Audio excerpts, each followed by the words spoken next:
علماء کے متعلق تاکیداً حکم دیا کہ یہ آنکھوں میں لگایا کرو، اس سے بینائی جو ہے وہ بڑھتی ہے اور پلکیں جو ہیں وہ بھی لمبی ہوتی ہیں۔ آنکھوں کی حفاظت یہ بھی ہے کہ اسے آرام پہنچایا جائے، آنکھوں کو بیدار ہونے سے، جاگتے رہنے سے بچایا جائے۔ ہاں یہ بچانا موبائل کی سکرین سے ہو، ٹیلی ویژن کی سکرین سے ہو، کسی اور چیز کے ذریعے کتاب بینی سے ہو، یہ تو دور کی بات ہے کہ اس سے ہم اپنی آنکھوں کو بے آرام کریں، بیدار کریں۔ شریعت مطہرہ نے تو عبادت کے لیے بھی آنکھوں کو جگائے رکھنے سے منع کیا۔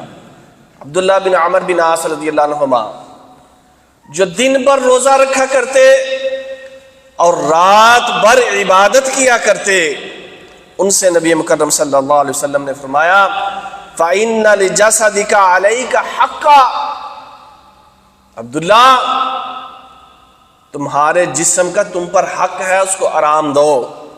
وَإِنَّ لِعَيْنِكَ عَلَيْكَ حَقًّا، اور تمہاری آنکھوں کا بھی حق ہے کہ انہیں بھی جگائے نہ رکھو، ان کو بھی نیند سے آرام دو۔ وَإِنَّ لِزَوْجِكَ عَلَيْكَ حَقًّا، اور اپنی بیوی کے حق کو بھی ادا کرو، اس کا بھی تم پر حق ہے۔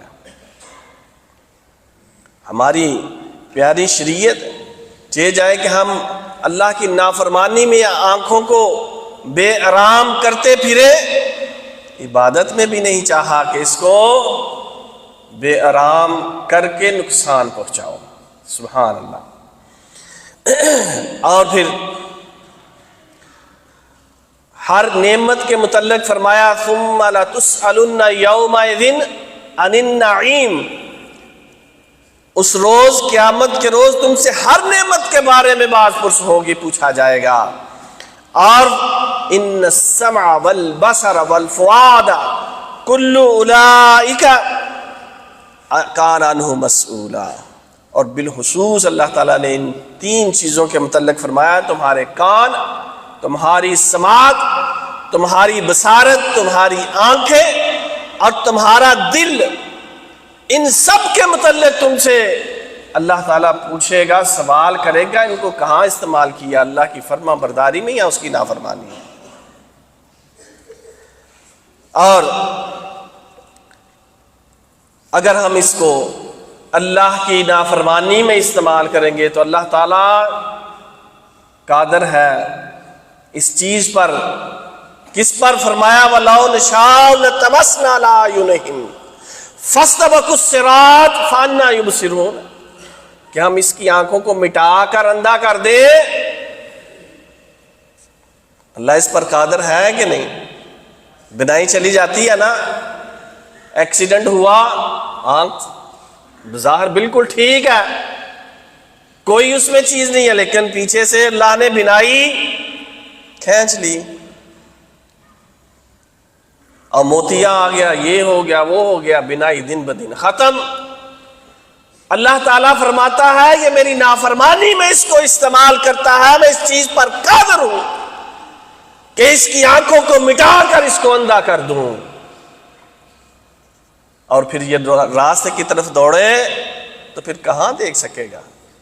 اس کے لیے پھر اس کی آنکھوں کا نور جب ہم چھین لیں گے تو اس کے لیے پھر چلنا پھرنا محال ہو جائے گا، مشکل ہو جائے گا۔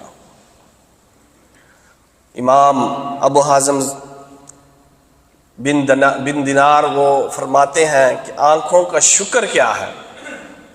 کہتے ہیں کہ آنکھوں کا شکر یہ ہے کہ تم کسی کے اندر کوئی اچھی چیز دیکھو تو اس کا اظہار کرو، اور اگر کسی کے اندر کوئی برائی دیکھو تو اس کی پردہ پوشی کرو۔ ہمارا کام الٹ ہے، ہم ڈھونڈتے پھرتے ہیں، دیکھتے ہیں ہاں یہ بندہ اچھا، ابھی لوگوں کو بتاتا ہوں، تو گویا یہ آنکھوں کا شکر نہیں ہے، نہ شکری ہے۔ تو اللہ تعالیٰ نے نظروں کو، نگاہوں کو نیچا رکھنے کے متعلق سب سے پہلے فرمایا وَلَا تَقْرَبُوا الْفَوَاحِشَ مَا ظَهَرَ مِنْهَا وَمَا بَطَنَ،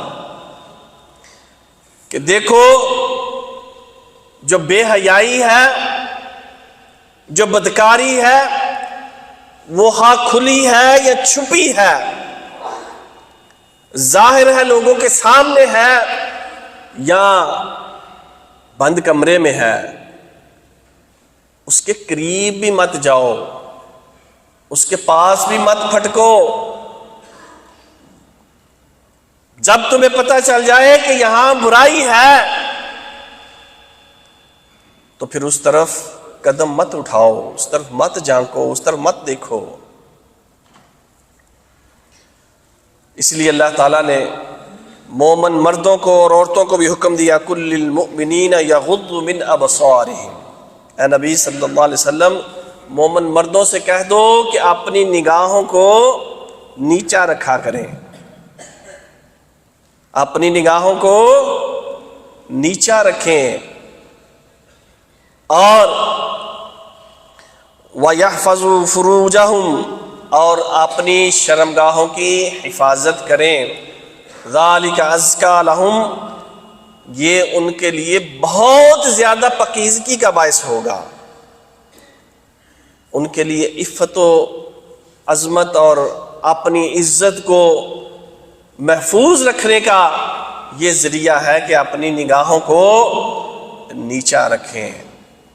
ان اللہ خبیر بما یصنعون، اللہ تعالیٰ جو کچھ تم کرتے ہو سب سے باخبر ہے۔ اور اگلی آیت میں مومن عورتوں سے فرمایا وَقُلْ لِلْمُؤْمِنَاتِ يَغْضُضْنَ مِنْ أَبْصَارِهِنَّ وَيَحْفَظْنَ فُرُوجَهُنَّ وَلَا يُبْدِينَ زِينَتَهُنَّ إِلَّا مَا ظَهَرَ مِنْهَا، اور مومن عورتوں سے بھی کہہ دیجئے کہ وہ بھی اپنی آنکھیں، اپنی نگاہیں، اپنی نظریں جھکا کر رکھیں۔ یہ نہیں ہے کہ وہ تو غیر محرموں کو دیکھتی پھریں اور مردوں کو بس حکم ہے، نہیں، مرد و زن کو یہ حکم دیا، علیحدہ علیحدہ مخاطب کر کے دیا کہ تم دونوں نے اپنی نگاہوں کو نیچا رکھنا ہے اور اپنی شرمگاہوں کی حفاظت کرنی ہے۔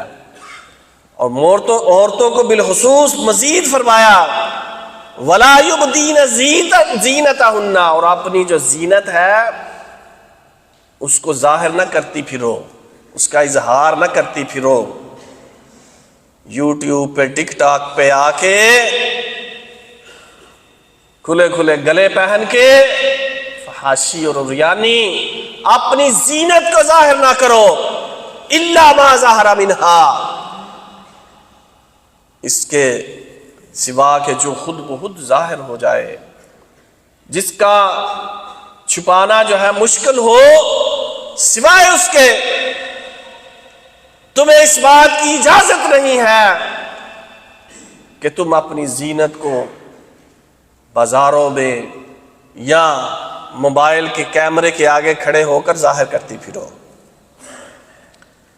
اس لیے نبی مکرم صلی اللہ علیہ وسلم نے فرمایا تھا کہ عورتوں کے فتنے سے بچنا، بنی اسرائیل میں سب سے پہلا فتنہ جو تھا وہ عورتوں کی طرف سے ہوا۔ اس لیے اپنی نگاہوں کو نیچا رکھنا، اپنی شرمگاہوں کی حفاظت کرنی۔ اب نگاہوں کو نیچے رکھنے کا مقصد یہ بھی نہیں ہے کہ بندہ بالکل زمین میں ہی گڑ جائے، اپنے دائیں بائیں آمنے سامنے کے ماحول سے، حالات سے بالکل بے خبر ہو جائے اور ایسے چلے کہ کسی چیز سے جا ٹکرائے۔ اس کا مطلب یہ ہرگز نہیں ہے۔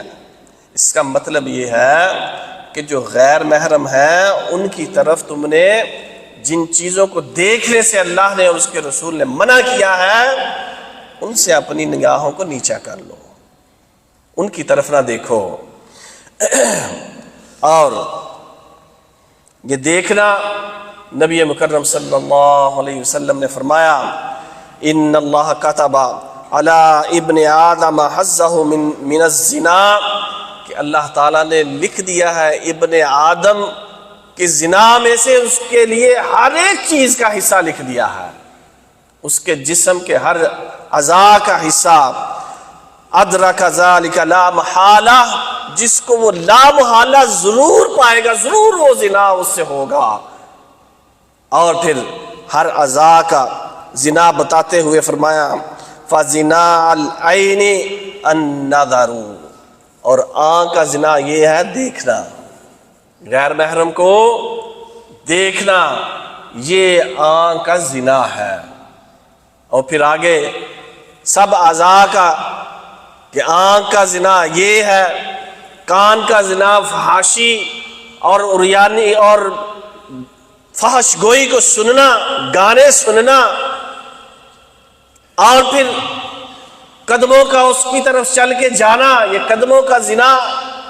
ہاتھ کا جا کے مس کرنا، چھونا، ٹچ کرنا، یہ اس کا زنا. اور پھر دل کا اس طرف میلان کرنا، یہ دل کا زنا. اور جب پھر شرمگاہیں ملتی ہیں تو پھر یہ شرمگاہ کا زنا ہو جاتا ہے. کہ بات کہاں سے چلتی ہے؟ آنکھوں سے. آنکھوں میں جو تیر دل کے پار ہو جاتے ہیں یہ گھائل کر دیتے ہیں. شاعری بڑی پڑی ہے، شاعروں نے بھی عجیب جو ہے نظروں کے تیروں سے اپنے قلموں سے ورقوں کو سیاہ کیا ہے. اس لیے یہ نظر جو ہے اس کے متعلق اور فرمایا ایاکم الجلوس علی طرقات، خبردار راستوں میں مت بیٹھا کرو. راستوں میں بیٹھو گے تو پھر وہاں بہت خطرہ ہے کہ آنے جانے والوں کو تم دیکھو گے اور تاکتے رہو گے. صحابہ نے عرض کیا اللہ کے رسول ہم اس کے سوا کیا پھر کریں، ہمارا وہاں بیٹھنا بہت ضروری ہوتا ہے، ہمیں اپنے معاملات کے لیے گفتگو کرنی پڑتی ہے، ہمارا کوئی چارہ نہیں ہے کہ ہم وہاں نہ بیٹھیں. تو آپ صلی اللہ علیہ وسلم نے فرمایا اچھا اگر تمہاری مجبوری ہے تو فآتوا الطریق حقھا، تو پھر راستے کا حق ادا کرو. اگر تم نے راستے میں بیٹھنا ہے، مجبوری ہے، تو پھر راستے کا حق ضرور ادا کرو. صحابہ نے پوچھا یا رسول اللہ وما حق الطریق، راستے کا حق کیا ہے؟ ہمیں نہیں پتا. آپ صلی اللہ علیہ وسلم نے پھر بتایا غض البصر، سب سے پہلا حق یہ ہے راستے کا کہ اپنی نگاہوں کو نیچا رکھو، اور آنے جانے والی عورتوں پر اپنی، ہمارا راستوں میں بیٹھنے کا سب سے بڑا مقصد یہی ہوتا ہے، تانک جھانک، نظر بازی. اور پھر اپنے ہاتھوں کو اپنے آپ سے کسی کو تکلیف نہ پہنچاؤ کہ راستہ بند کر کے بیٹھ جاؤ، آنے جانے والے پریشان ہوں، راستے میں سے کہاں سے گزرے. اور رد السلام، سلام کا جواب دو، کیونکہ سلام کو عام کرنے کا حکم دیا، اور اس کے جو طریقہ ہے کہ کون کس کو سلام کرے اس میں سے ایک یہ بھی ہے کہ جو چل رہا ہے وہ بیٹھے ہوئے کو سلام کرے. تم راستے میں بیٹھے ہو تو جو گزر رہا ہے اگر وہ سلام کر رہا ہے تو پھر اس کی سلام کا جواب دو. اور امر بالمعروف اور نہی عن المنکر کا کام بھی ساتھ کرو، دعوت دین بھی دو. جہاں تمہیں برائی نظر آئے تو اس سے منع کرو، اور جہاں دیکھو کہ یہاں اچھائی کا حکم دینا چاہیے، بتانا چاہیے کہ یہ چیز بھی نیکی ہے، لوگوں کو پتہ نہیں ہے، تو پھر اس کا حکم بھی دو. تو یہ ہے راستوں کا حق. اور حضرت جریر بن عبداللہ رضی اللہ عنہ فرماتے ہیں کہ میں نے رسول اللہ صلی اللہ علیہ وسلم سے ان نظر الفجاء، اچانک نظر پڑ جانے کے متعلق پوچھا. کہ بندہ چل رہا ہے، سامنے سے عورت آ گئی، اجنبی آ گیا، نظر پڑ گئی، تو آپ صلی اللہ علیہ وسلم نے فرمایا، وہ کہتے ہیں انہوں نے مجھے حکم دیا کہ اپنی نگاہوں کو ہٹا لو، اپنی نظر کو اب پھیر لو، اچانک پڑ گئی ہے تو۔ اور حضرت علی رضی اللہ عنہ کو فرمایا نظر کے پیچھے نظر مت لگاؤ، کیوں کہ پہلی نظر جو اچانک پڑی تھی وہ تمہاری مرضی سے نہیں پڑی تھی، اس لیے وہ معاف ہے۔ اب تم اگر اس نظر کو برقرار رکھو گے، ٹکٹکی باندھ کر دیکھتے رہو گے اور نظروں پہ نظریں جو ہے جمائے رکھو گے، تو اب یہ عمدن قصدن ہوگا، جان بوجھ کر ہوگا، اس لیے اس کی معافی کوئی نہیں ہے۔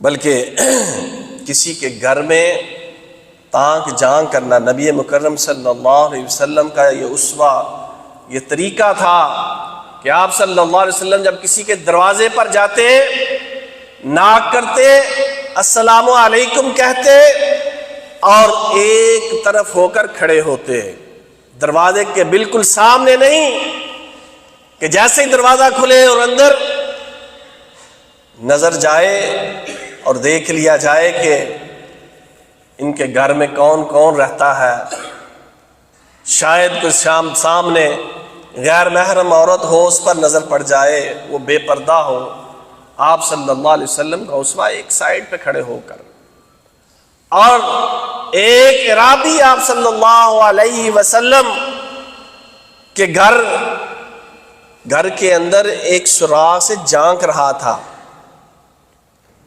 اس کی نیت شاید آپ صلی اللہ علیہ وسلم کی گھر کے اندر طریقہ کار اور سنت کو حاصل کرنے کی ہوگی۔ جب آپ صلی اللہ علیہ وسلم باہر آئے تو اس نے بتایا کہ میں آپ کو اس سوراخ سے دیکھ رہا تھا۔ آپ صلی اللہ علیہ وسلم نے فرمایا لو اعلم انک تنظر، اگر مجھے یہ پتا ہوتا کہ تم مجھے دیکھ رہے ہو۔ یہاں ایک لمحے کے لیے ٹھہر کر اپنا ایک عقیدہ بھی درست کرتے جائیں۔ آپ صلی اللہ علیہ وسلم نے فرمایا اگر میں جانتا ہوتا، اگر مجھے پتا ہوتا کہ سوراخ میں سے تم دیکھ رہے ہو، تو اس کا مطلب ہے آپ صلی اللہ علیہ وسلم کو غیب کا، دیوار کے پیچھے کا، حتیٰ کہ سوراخ میں سے کوئی دیکھ رہا ہے، اس کا بھی آپ صلی اللہ علیہ وسلم کو علم نہیں ہوتا تھا، جب تک کہ اللہ تعالیٰ وحی کے ذریعے آپ صلی اللہ علیہ وسلم کو خبر نہ کر دیتے۔ آپ صلی اللہ علیہ وسلم کے اس دنیا سے رخصت ہو جانے کے بعد ہم کہیں کہ آپ صلی اللہ علیہ وسلم ہمارے حالات و واقعات سے واقف ہیں، جانتے ہیں، تو یہ آپ صلی اللہ علیہ وسلم کی ذات اقدس پر بہت بڑا بہتان ہے، اور آپ کو اللہ کی ذات کے ساتھ، عالم الغیب ذات کے ساتھ ملانے والی بات ہے۔ اس عقیدے کو درست کرنا ضروری ہے۔ آپ صلی اللہ علیہ وسلم اس وقت لکڑی کی کنگھی اپنے بالوں میں کر رہے تھے۔ آپ صلی اللہ علیہ وسلم نے فرمایا اگر میں جانتا ہوتا تو مجھے دیکھ رہا ہے تو یہی کنگھی جو ہے میں تیری آنکھ کے اندر مار کر تیری آنکھ کو چبو دیتا، تیری آنکھ پھوڑ دیتا، اس کو نکال دیتا۔ اس قدر سخت حکم ہے۔ بلکہ آپ نے فرمایا اجازت جو مانگی جاتی ہے کسی کے گھر میں داخل ہونے کی، وہ نظر کی اجازت ہے۔ جسم تو بعد میں اندر داخل ہوتا ہے، پہلے نظر داخل ہوتی ہے۔ اجازت مانگتے ہو تمہارے گھر میں آ جاؤں، تو پہلے نظر ہے۔ فرمایا نظر ہی کی تو اجازت ہوتی ہے کہ تمہارے گھر کے اندر نظر ڈال کے داخل ہو جاؤ۔ وہ اپنی عورتوں کو سائیڈ پہ کر لے اور پھر تمہیں اجازت دے تو پھر تم اس کے گھر میں داخل ہو سکتے ہو۔ زمانہ جاہلیت میں بھی اس کو بہت برا سمجھا جاتا تھا کہ کوئی کسی کے گھر کے اندر جھانکے۔ اور ابو ہریرہ رضی اللہ عنہ وہ فرماتے ہیں کہ نبی مکرم صلی اللہ علیہ وسلم نے فرمایا کہ جو شخص کسی کے گھر کے اندر جانکتا ہے، دیکھتا ہے، تو پھر اگر وہ اس کی آنکھ کو پھوڑ دیں، اس کی آنکھ نکال دیں، اس کی بینائی کو ضائع کر دیں، تو فرمایا فلا دیت لہ ولا قصاص، تو ان کا یہ کام اس کی آنکھ کو توڑ دینا، نکال دینا، بینائی ختم کر دینا، اس کی آنکھ ضائع کر دینا، ان کے اوپر کوئی دیت نہیں ہے، کوئی قصاص نہیں ہے، کہ ان کے گھر کے اندر اس نے جھانکا، دیکھا، اور آنکھ کا قصاص کیا ہے معلوم ہے؟ آنکھ کا قصاص آنکھ ہے، کسی نے کسی کی آنکھ نکالی، اب جس نے نکالی ہے اس کی بھی آنکھ نکالی جائے گی، اور اس کی دیت کتنی ہے؟ 50 اونٹ ہے اس کی دیت، 50 اونٹ۔ اور جو کسی کے گھر کے اندر جھانک دے، نہ اس کی آنکھ، جس نے اس کی آنکھ نکال دی، اس کے گھر میں اس نے دیکھا، نہ اس کی آنکھ نکالی جائے گی، نہ اس سے 50 اونٹ کے برابر قیمت وصول کی جائے گی، یا 50 اونٹ وصول کیے جائیں گے۔ کتنی بڑی، اس نے اپنی آنکھ کو ذرا سے جنبش دی اور اس کی قدر و منزلت کو، قدر و قیمت کو ختم کر دیا۔ ہم اس کو معمولی سمجھے، یہ تو ہو ہی جاتا ہے جی، اتنا تو پھر چلتا ہے، اس سے تو کچھ بھی نہیں ہوتا نا جی۔ اللہ اکبر۔ آپ صلی اللہ علیہ وسلم نے نگاہ نیچی کرنے والے کے لیے فرمایا اضمنوا لی ستا من انفسکم اضمن لکم الجنہ، 6 چیزوں کی تم مجھے گارنٹی اور ضمانت دے دو، میں محمد صلی اللہ علیہ وسلم تمہیں جنت کی ضمانت دیتا ہوں۔ اور ان 6 چیزوں میں سے ایک ہے وغضوا ابصارکم، اپنی نگاہوں کو نیچا رکھنے کی گارنٹی تم دے دو، جنت کی گارنٹی مجھ سے لے لو۔ اور جنت کی گارنٹی، ضمانت زبان نبوت سے محمد صلی اللہ علیہ وسلم دیں، یہ کوئی معمولی بات ہے؟ ہم کہتے ہیں کوئی نہیں جی، ایسی آنکھ پڑ گئی ہے، نظر چلی گئی ہے، کون سی ایسی بات ہے یار۔ ایک صحابی اپنے بھائی کو اسی طرح کی، چھوڑو تم کیوں اتنی شرم و حیا کرتے ہو، آپ صلی اللہ علیہ وسلم نے فرمایا چھوڑ دو اس کو، کیوں؟ اس لیے حیا جو ہے وہ ایمان میں سے ہے، جس کے اندر حیا نہیں اس کا ایمان نہیں ہے۔ جنت کی ضمانت اتنی معمولی ہے، اللہ کے پیارے حبیب کی زبان سے ملے کہ نظروں سے تاک جاگ کرتے رہو، اور نظروں کو نیچا رکھنے کے بہت سے فوائد ہیں۔ سب سے پہلا فائدہ یہ ہے کہ ہم اللہ کی اطاعت کرتے ہیں کہ جس نے نظروں کو نیچا رکھنے کا حکم دیا ہے۔ اللہ کی اطاعت یقیناً جنت میں لے جانے والی ہے۔ اور دوسرا فائدہ رسول اللہ صلی اللہ علیہ وسلم کی بھی اطاعت ہے کہ انہوں نے بھی، جیسے کہ آپ نے فرامین رسول صلی اللہ علیہ وسلم سن لیے، ان کو بھی نیچا رکھنے کا حکم دیا ہے، تو آپ صلی اللہ علیہ وسلم کی بھی اطاعت ہے۔ اور جو شخص اللہ تعالیٰ کی حرام کردہ، منع کردہ چیزوں سے اس کی رضا کے لیے باز آ جاتا ہے، چھوڑ دیتا ہے، ترک کر دیتا ہے، تو پھر اللہ تعالیٰ اس دنیا میں بھی اس کو اس کے مقابلے کا بہترین نعم البدل عطا فرماتے ہیں۔ جو اپنی آنکھوں کے نور سے غیر محرم کو نہیں دیکھتا، اللہ تعالیٰ اس کے دل کو منور کر دیتے ہیں، اسے نور بصیرت عطا کرتے ہیں، اسے حق و باطل کے اندر، برائی اور نیکی کے اندر اس کو تمیز عطا کر دیتے ہیں۔ ایسے ہی نہیں ہوتا کہ بندہ، آپ صلی اللہ علیہ وسلم نے فرمایا جب گناہ کرتا ہے ایک نقطہ اس کے دل پہ لگ جاتا ہے، اگر تو وہ توبہ کرتا ہے اس کا ضمیر اس کو ملامت کرتا ہے، فرمایا گناہ وہ ہے جو تیرے دل میں کھڑکے اور تو یہ اس کو پسند نہ کرے کہ لوگوں کو اس کا علم ہو، یہ گناہ ہے۔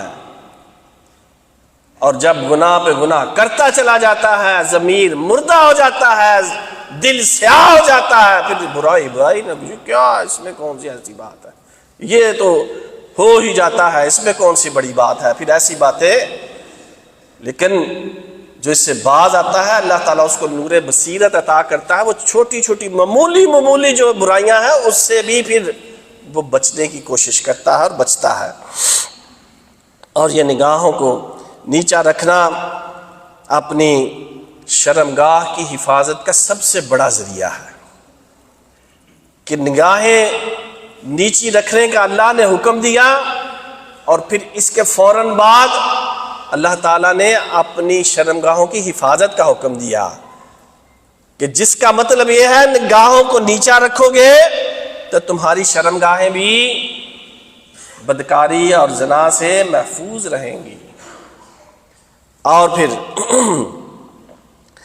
یہ تزکیہ نفس کا سب سے بڑا ذریعہ ہے، کیوں کہ اللہ نے جو حکم دیا نظروں کو نیچا رکھو، تمہاری عفت اور پاک دامنی محفوظ رہے گی، شرمگاہیں محفوظ رہیں گی، ذالک ازکیٰ لہم، پھر فرمائے یہ تمہارے لیے بہت زیادہ پاکیزگی ہے، تزکیہ نفس اس سے ہوتا ہے تمہارا،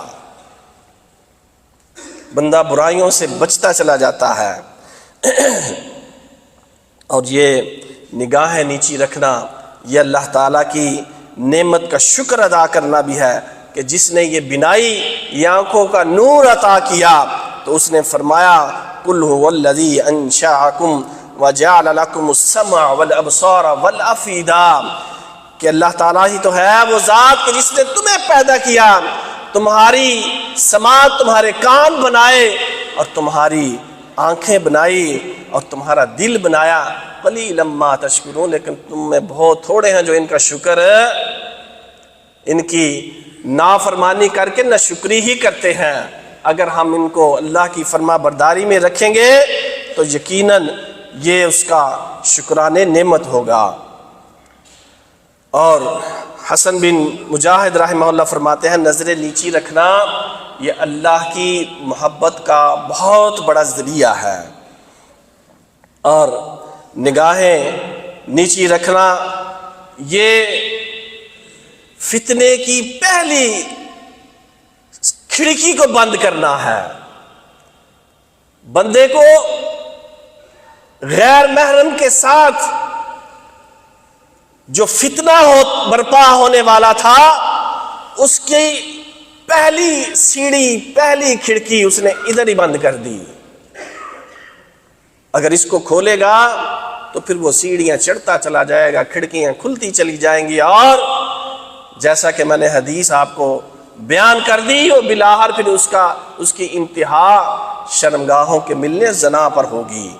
تو اس لیے اگر پہلے ہی ہم اپنی آنکھوں کو نیچا کر لیں گے، نگاہوں کو پھیر لیں گے، تو اس سے پھر ہمیں اس زنا جیسی، جس سے پھر دل جو ہے شہوات کا اسیر، ایک نظر پڑی تو اب دوسری بھی دیکھنی ہے، اب کھڑکیوں سے، پردوں سے، آگے سے، اوپر چھت کے اوپر سے، ادھر سے ادھر سے، اب تو موبائل سے رابطے اور دیکھنا، اور یہ پھر دل جو ہے وہ شہوات کا اسیر ہو جاتا ہے، قیدی بن جاتا ہے، پھر بات جو ہے وہ بڑھتی چلی جاتی ہے، رکتی کہیں نہیں ہے۔ اور یہ نگاہوں کو نیچا رکھنا یہ حسن اخلاق میں سے ہے، کہ حضرت قحطانی فرماتے ہیں کہ جو شخص کسی غیر محرم کو دیکھتا ہے، ٹکٹکی باندھ کے تاکتا رہتا ہے، وہ اس کتے کی طرح ہے جو کتا کسائی کی دکان پر لٹکے ہوئے گوشت کی طرف دیکھتا رہتا ہے اور تکتا رہتا ہے کہ یہ گوشت مجھے مل جائے، اور اس کی رال ٹپکتی رہتی ہے، ملتا اس کو بھی کچھ نہیں اور ملنا اس کو بھی سوائے گناہ کے کچھ نہیں۔ اور یہ دلوں کو مضبوط کرتا ہے نظروں کو نیچا رکھنا، اور جو نظروں کی حفاظت نہیں کرتا لوگوں کے سامنے اس کی کوئی عزت نہیں ہوتی، وہ ذلیل و رسوا ہوتا رہتا ہے، لوگ جو ہیں اس کو اچھا انسان نہیں سمجھتے، یہ کمزور اور بزدل ہو جاتا ہے، اور اسے جو نگاہوں کو نیچا رکھ کے کہ شیطان نے اکسایا، دیکھو ایک دفعہ اور دیکھ لو کچھ نہیں ہوتا، اس نے شیطان کی بات نہیں مانی، اور پھر دل میں جو راحت اور سکون اور اپنے ابدی اور اصلی دشمن کو زیر کرنے پر فتح کی خوشی جو اس شخص کو حاصل ہوتی ہے، وہ نظر بازی کرنے والے کو حاصل نہیں ہوتی ہے۔ تو یہ نظریں جو ہیں ان کو جھکانا، یہ سراسر ہمارے لیے فائدہ ہی فائدہ ہے۔ اللہ تعالیٰ سے دعا ہے اللہ تعالیٰ اس پر ہمیں عمل کرنے کی توفیق عطا فرمائے، آمین۔ وآخر دعوانا الحمدللہ۔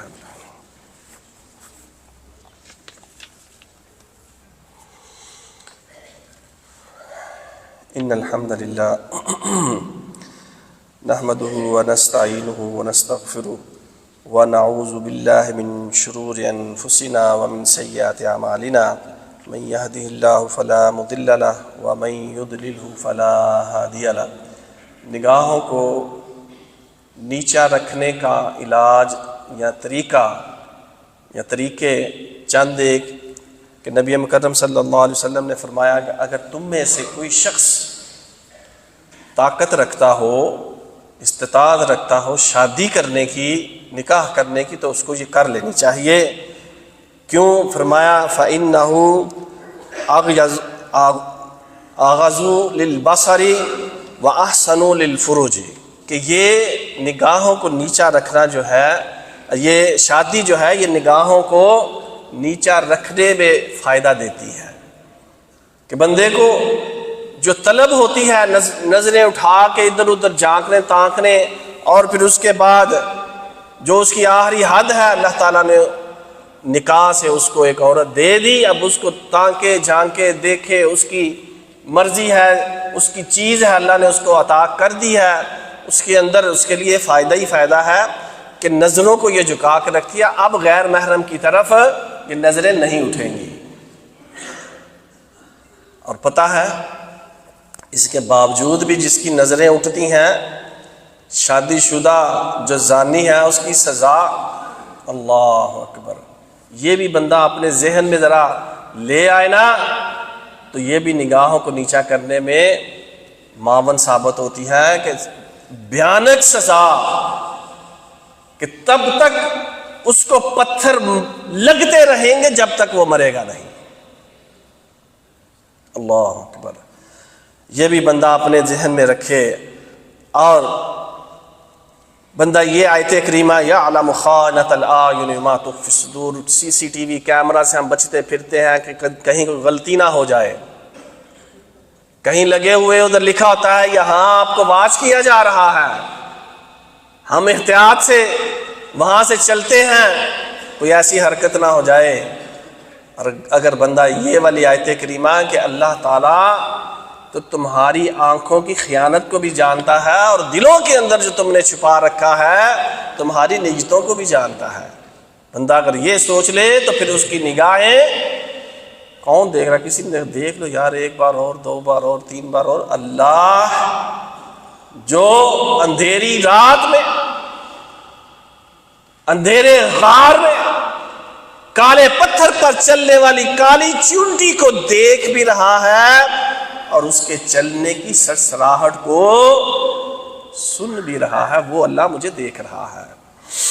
اور پھر وَإِنَّ عَلَيْكُمْ لَحَافِظِينَ كِرَامًا كَاتِبِينَ يَعْلَمُونَ مَا تَفْعَلُونَ، کہ فرشتے بیٹھے ہیں، میں نظر اٹھاؤں گا نوٹ کر لیں گے، ریکارڈ ہو جائے گی، ان کا بھی دھیان۔